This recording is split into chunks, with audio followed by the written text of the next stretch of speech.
চলে আসছে বাবা মক্কা নগর। হায়রে আব্দুল মুত্তালিব ডাক দিচ্ছেন, বেটা ওরে বৌমা বেটা একবার কাছে আসো রে মা, কাছে আসো। আমেনা চলে আসলো। আব্বা কি এমন হয়েছে আজকে এরকম ডাক দিচ্ছেন কেন? বলছেন আব্বা আপনি ডাকছেন কেন বলুন।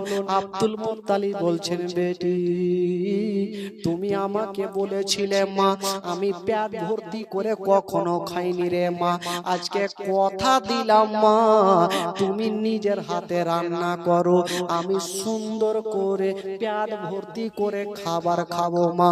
আব্বা কেমন কথা বলছেন, কি এমন হয়েছে বলুন। বলছেন আমেনা তোমার স্বামী আব্দুল্লাহ বাড়ি আসছে। আচ্ছা বলুন তো, যখন কোন স্বামী দিল্লি বোম্বাই থেকে আসবে আর বিবি বোনেরা যদি জানতে পারে আমার স্বামী চলে আসছে, বলুন তো ওই বিবির দিলটা কত আনন্দ হবে। আমেনার দিলখানা আনন্দ হয়ে গেছে, আজকে আমার স্বামীর চেহারা খানা দেখবে। হায়রে আমেনা আব্বার পাশে দাঁড়িয়ে দাঁড়িয়ে বাবা গো আনন্দ করছেন আমার স্বামী কখন আসবে।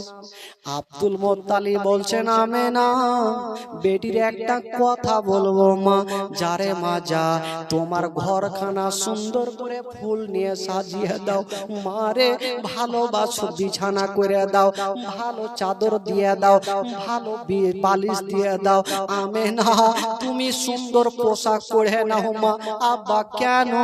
বলছেন আমেনা যদি আজকে তোমাকে খুব সুন্দর ভাবে সাজন গুজন করে আমার আব্দুল্লাহ দেখে লাই, তবে আব্দুল্লাহ ৩-৪ মাস থেকে যতটা ব্যথা পেয়েছে মা তোমার চেহারা খানা দেখলে সমস্ত ব্যথা সরে যাবে মা। যাও যাও তোমার ঘরখান তুমি সুন্দর করে সাজিয়ে দাও মা। আমেনা খুশি খুশি স্বামীর জন্য ঘরে ছুটে গেলেন। বাবা গো সুন্দর করে ফুল নিয়ে চতুর্দিকে সাজাচ্ছে, চাদর খানা নিয়ে বাবা গো যেমনই বিছানাতে দিচ্ছেন আমেনা ভাবছেন চাদর খানা ভালো লাগে, এই চাদর খানা ভালো লাগে, তুলে দিয়ে আমেনা আবার একখানা চাদর দিচ্ছে, আবার বলছেন আল্লাহ এই চাদর খানাও ভালো লাগে না, আবার ওই চাদর খানা তুলে আবার চাদর দিচ্ছে। আমেনা কত খুশি আছে স্বামীর চেহারা খানা দেখতে। মা গো আমেনা সব থেকে যে সুন্দর চাদর খানা ছিল মা বিছানায় বিছিয়েছে, সুন্দর বালিশ দিচ্ছেন। আমেনা ভাবছেন বালিশটাও ভালো লাগে না, আবার বালিশ দিচ্ছে। এই করে করে ঘরখানা খুশবু মেরে দিয়ে সুন্দর করে ফুল নিয়ে সাজিয়েছেন। আমেনা চোখে সুরমা দিয়েছেন বাবা গো, সুন্দর পোশাক পরে আমেনা বাপের সামনে এসে দাঁড়িয়েছেন। আব্বা গো আব্বা গো আব্বা গো আপনার বেটা কখন আসবে আব্বা? আব্বা আমি সুন্দর করে ঘরখানা সাজিয়ে ফেলেছি। আমেনার চোখ দিয়ে পানি, যতক্ষণ স্বামীর চেহারা খানা দেখবো না আমার মন খানা শান্তি হবে না। হায়রে আব্দুল্লাহ বাবা গো আসে নাই। আমেনা বলছেন আব্বা গো কখন আসবে? আব্বা আপনার বেটার জন্য খুব সুন্দর করে বিছানা করেছি, ভালো বালিশ দিয়েছি, ভালো চাদর দিয়েছি। আব্বা বলছে আমেনা তুমি পাহাড়ের দিকে তাকিয়ে দেখো হয়তো আমার বেটারা চলে আসবে। আমেনা তাকিয়ে দেখছেন বাবা ধুলা উড়িয়ে একটা দল চলে আসছে। আমেনা খুশি হয়ে গেল, আমেনা খুশি হয়ে গেছে। আব্বা গো আপনার বেটার দল চলে আসছে। আব্দুল মুত্তালিব বলছেন আমেনা ওরে বৌমা আমেনা এখন তুমি খুশি হয়েও না মা, একটু কাছাতে দাও মা, একটু কাছাকাছি হইল। আমেনাকে বলছেন বেটি রে তুমি তাকিয়ে দেখছো মা, একটা কাজ করো তুমি গন্তি করে দেখো মা কটা দুলদুল দেখা যায়, কটা মুড় দেখা যায়। আমেনা গন্তি করে দেখছেন বাবা গো 10টা মুড় দেখা যায়। আব্দুল মুত্তালিবের সন্দেহ হইল না, সন্দেহ থাকলো না, এটা আমার আমাদেরই দল আছে। আব্দুল মুত্তালিব বলছেন বেটি তুমি সামনেকার উটে দেখিও না, মিডিলের উটে দেখিও না, সব থেকে পিছনের উটে দেখো মা কেউ বসে আছে কিনা। আব্দুল মুত্তালিবের কথা শুনে আমেনা একটা করে করে তাকিয়ে দেখছেন, যেমনই পিছর উটের নজর পড়ে উটের ওপরে কেউ বসে নাই, শুধু উটের চোখ দিয়ে ঝরঝর করে পানি ঝরছে। আমেনা মুখে কথা বললেন না, কাঁদতে কাঁদতে মাটিতে বসে। আব্দুল মুত্তালিব জিজ্ঞেস করছেন বেটি রে তুমি এতক্ষণ খুশি ছিলে মা, এখন কাঁদছো কেন? বলছে আব্বা গো প্রত্যেকটা উটে লোক দেখা যায়, কিন্তু পিছনের উটে কাউকে দেখা যায় না। আব্দুল মুত্তালিব মাথায় হাত দিয়েছে, আল্লাহ যেটা ভয় ছিল সেটাই হইল, হয়তো আমার আব্দুল্লাহ ফিরে এলো না। আমার আমেনা যদি জানতে পারে আমেনা হার্ট ফেল করে মারা যাবে। বলছে বেটি রে তুমি ঘরের মধ্যে যাও মা, তুমি তোমার স্বামীর চিন্তা করো না, যখনই আসবে আমি হাত ধরে তোমার কাছে পৌঁছে দেব। হাই রে আমেনা ঘরে চলে গেছেন বাবা, যেমনই আমেনা ঘরে গিয়েছেন বাবা গো জানলা দিয়ে দেখছে আব্দুল মুত্তালিবের 9টা বেটা এসে আব্দুল মুত্তালিবের সামনে লাইন দিয়েছে। একটা বেটা বলছেন আপনি আমার নাম হলো আব্বাস, একজন বলছে আমি আবু তালেব, একজন বলছে আমি আবু লাহাব, একজন বলছে আমি জুবাইর। এই করে করে প্রত্যেকটা বেটা উত্তর দিচ্ছেন। আব্দুল মুত্তালিব বলছেন বেটা রে আমি তোমাদের এই কথাটা বলবো না, তোমাদের লাভ হয়েছে না লস হয়েছে? আচ্ছা বলো রে বেটা আমার আব্দুল্লাহ কোথায় আছে? বড় বেটা হারিস বলছেন আব্বা গো আমার ভাই আব্দুল্লাহ আছে, কোনো অসুখ কি বলে কোনো সমস্যা নাই আব্বা, তবে আব্বা গো অসুখ হয়েছিল তাই নানির দেশে আমরা রেখে এসেছি, সুস্থ হলে আমরা নিয়ে আসবো।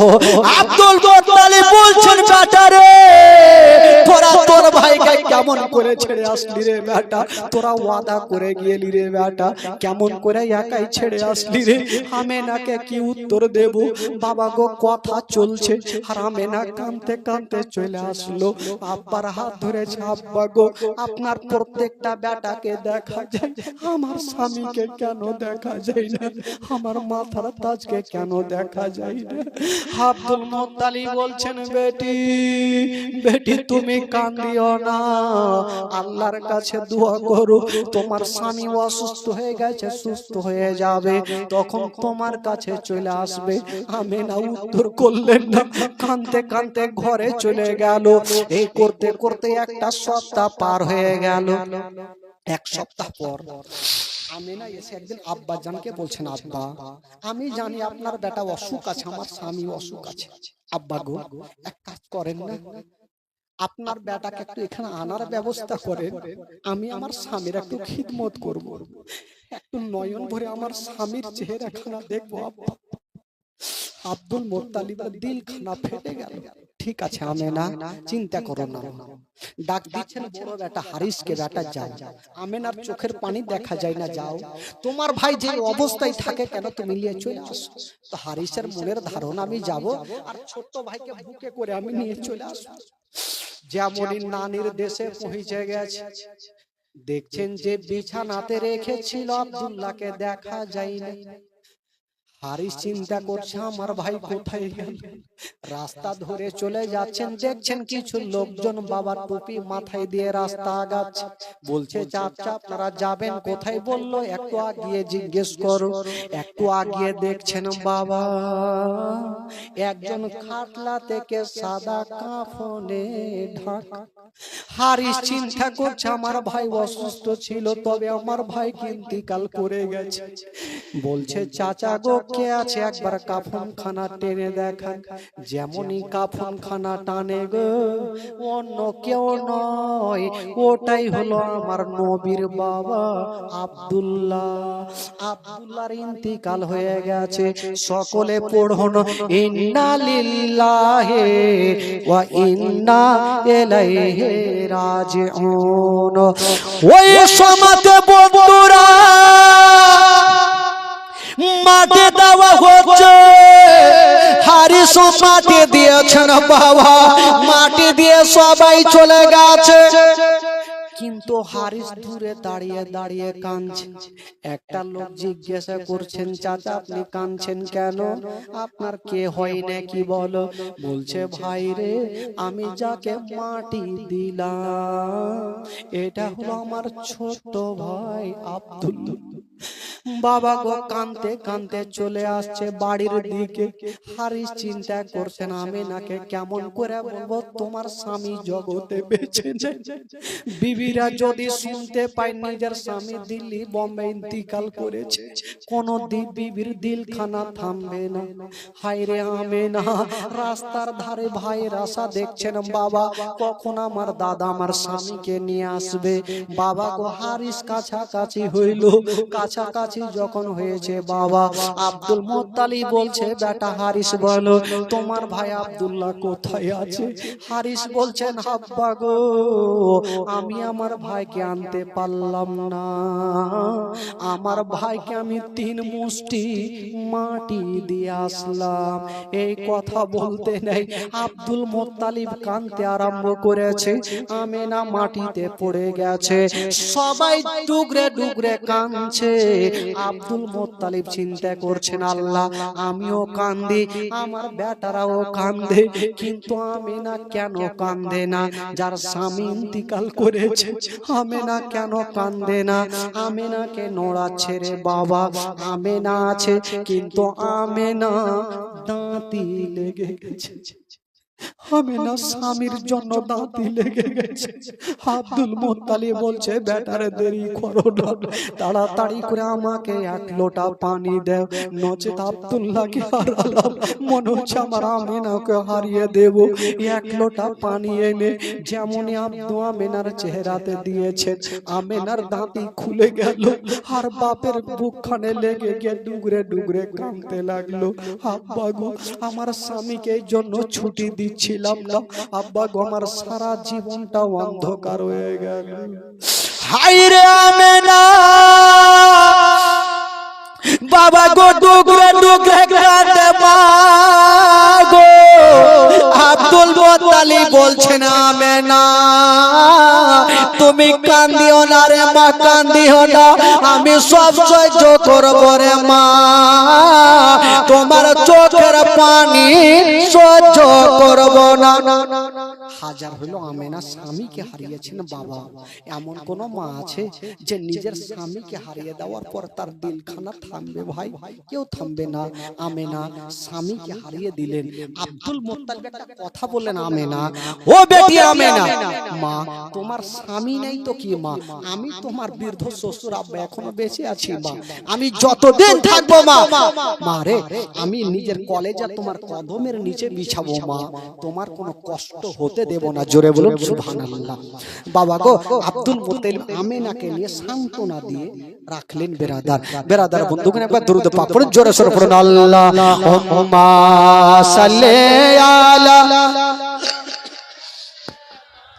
মাওলানা মুহাম্মদ ওয়া আলা আলি সাইয়্যিদানা ওয়া আলা আলি সাইয়্যিদানা মাওলানা মুহাম্মদ। একবার গোটা মাজমা জোরে বলুন তো সুবহানাল্লাহ। সুবহানাল্লাহ। যিনারা সত্যিকারে আমার নবীকে ভালোবাসেন 2 হাত তুলে বলুন ইয়া রাসূলুল্লাহ, ইয়া রাসূলুল্লাহ, জোরে বলুন ইয়া রাসূলুল্লাহ, ইয়া রাসূলুল্লাহ।